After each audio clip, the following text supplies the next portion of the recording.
በማሰሮ ጨው አደረገ። ያንን በጨው በማሰሮ ውስጥ ያለ ጨው በምንጩ ላይ ደፋው። ስመ እግዚአብሔር ጠርቶ ከዚያን ጊዜ ጀምሮ የሚያስጨነግፈው ውሃ ተፈወሰ፣ ዳነ። ስለዚህ ኤልሳ ወደ እግዚአብሔር ጸልዮ የፈወሰው ምንጭ ነው፣ እግዚአብሔር የፈወሰው ውሃ ነው በማለት ስለምናምን የኤልሳ ምንጭ በማለት ይጠራል ማለት ነው። ምዕመናንም እጃቸውን እግራቸውን እየተነከሩ ጠበሉንም እየተረጩ በረከት ያገኙበታል ማለት ነው። በሀገራችን ላሉ የቅዱሳን ጠበል አይነቶችም ደግሞ አንድ ማሳያ ነው። እግዚአብሔር ውሃን እንደሚፈውስ ውሃን ለበረከት እንደሚያደርግ አንዱ ማሳያ ነው።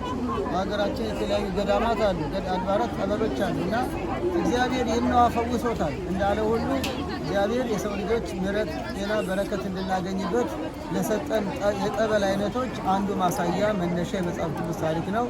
ሁለተኛ ነገሥት ምዕራፍ 2 ቁጥር 19